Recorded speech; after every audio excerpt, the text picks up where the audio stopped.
Hey everybody, Jerry here for Android Central, and we're going to have a look at the new HP SlateBook X2.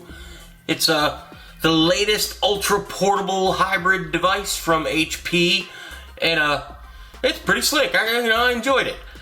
You've got a 10-inch tablet here, nothing, out of the way or unordinary about it at all. It's 10.1 inches, front-facing camera, a couple sensors up here.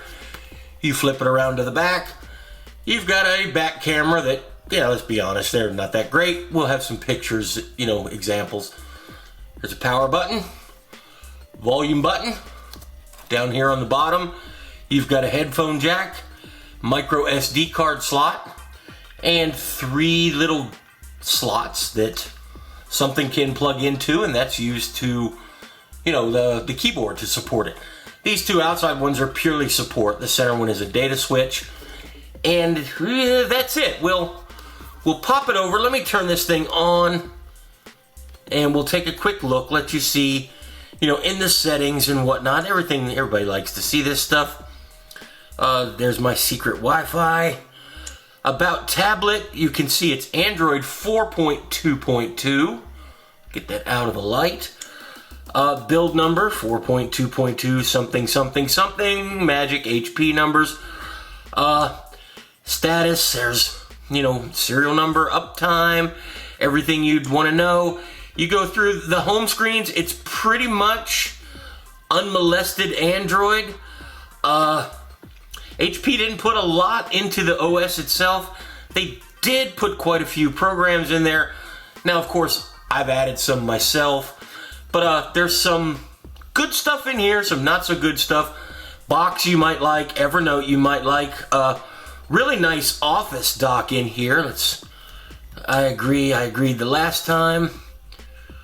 Unexpectedly didn't save the documents. Let's recover those. Not sure what that was about, but here's the actual review. I wrote it on the SlateBook. You can see it's a nice little Office clone, and it works fine with Office documents. Let's close it.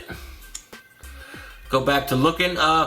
File manager built in. It works nice. More, especially if you're used to Windows. HP's a big Windows OEM. This will be familiar to you. But there's a lot of other stuff in there. HP specific printer software. I guess if you've got an HP printer, that's nice.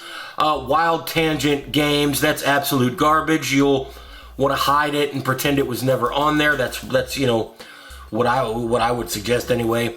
Splash Top's built in, so if you do have a desktop you want to connect to, that's nice. And some other apps that I've installed myself. Of course, all the Google apps come: Play Store, Maps, Hangouts, everything that you would think is included. Play games, I added that on there because, like I said, this is a Tegra 4. And it's really nice when it comes to playing games. Especially some of the newer games have keyboard controls. Reaper's a good example. You can see I've got that installed, been playing it a lot. But anyway, that's what you've got. Widgets, everything you're used to from a Jelly Bean tablet, it's there. HP didn't monkey with a whole lot of stuff. And we're glad its software has a few glitches, but for the most part it works well. I enjoyed it. So let's shut that off. And now we'll come to the interesting part, I think. The keyboard dock. That's what makes it cool. You open the package, it's docked. It comes as one piece. I think we paid $480, and you get what's essentially an Android laptop, and we better get used to seeing those. I've just got a gut feeling. It reminds you of a small Windows laptop keyboard. It's 11 inches, so it's not the biggest thing in the world. Got all the keys you would expect. A few Android specific ones like home and back and search, and then a few hardware specific ones like there's your volume, microphone, settings will open, quick settings, page up. Everything is there. It's a little cramped, I won't lie to you. Takes some getting used to. But in the end, once you adjust, and I would say you're going to need a couple hours to adjust, it's probably the best keyboard on this style of device we've seen so far.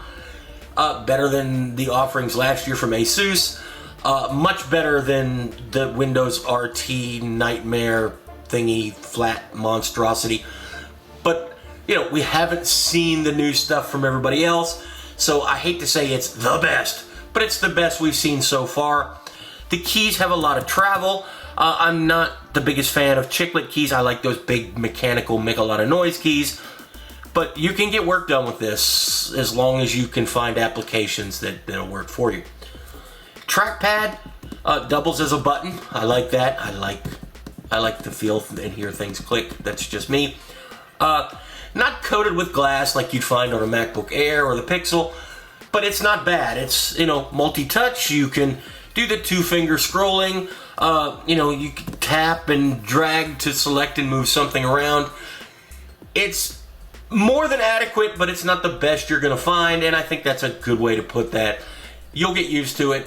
You'll find that it's useful. You'll also find that it's not the best one you've ever used. So there you go. But it's there, and it works well. Popping things over to the side, you have got an HDMI port, full size, output to the television, connection for the power brick. This doesn't take a, you know, normal USB power. Over here on the side, you've got a full-size USB or a micro SD card slot. You can pop one in, and just like on your laptop. And yes, you can put 64 gigs here. You can put 64 gigs in the tablet, and you've got 16 internal for a total of 128, 138, 144 gigabytes minus whatever the operating system takes. So you've probably got 130 gigabytes of storage for your media if you need that much. Yeah, I don't know. If you do, you've got it, and that's great to have. Push it again, it pops out again, just like your laptop. Set that off to the side. Come over here. You have got a headphone jack, and you'll want it because the speakers in this thing are one of the weakest points. They make noise, and that's about it. And a full-size USB port. That's handy. Mice plug in, and they just work if you're not a trackpad kind of guy. And what's really cool is I've got this little gadget. Let me dig it out here. That I bought. We use MacBooks. That's just how it goes. And they don't have a Cat5 connection. And a lot of the places we go, there's 9 million sweaty tech nerds and only one Wi-Fi AP, and that means the Wi-Fi really sucks. But they have, you know, cable connections. So I needed something that would plug in and work, and I picked this cheap, no-name thing from Amazon, and it works fine on the MacBook. Plugged it in, and it also works fine on this. I don't know if that's something HP did. I don't know if that's just Jelly Bean. I don't know what's going on. I don't have another tablet or phone with a full-size USB port, or I don't have any adapters to try it. But I plugged it in and it worked, and I thought that was cool, and I wanted to tell you. So let's put that over here.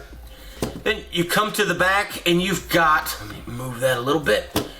You see you've got these two metal arms that stick up, and they don't do anything but stick up. They're for support.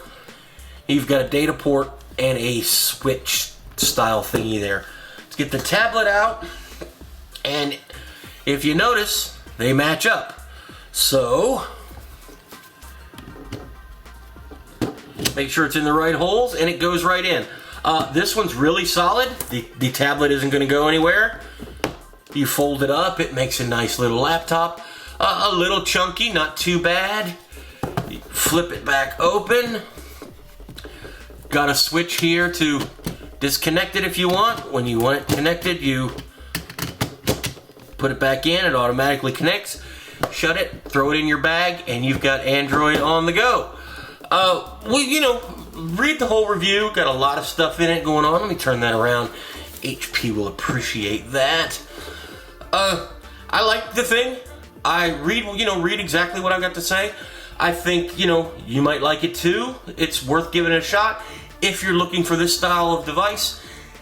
If you don't need a hybrid or you already have a nice light portable laptop, don't spend the money on this. Buy a nice little tablet to supplement it, or vice versa. If you've got a great tablet you love, just buy a laptop. But if you're in the market for one device that can do both, and it does it well, you find, a few Android productivity tools that work well. This one does it, and I think it does it the best that we've seen so far. That's my take on it. Make sure to read the post, see everything else I've got to say, and I'll talk to you guys later. For now, I am out of here.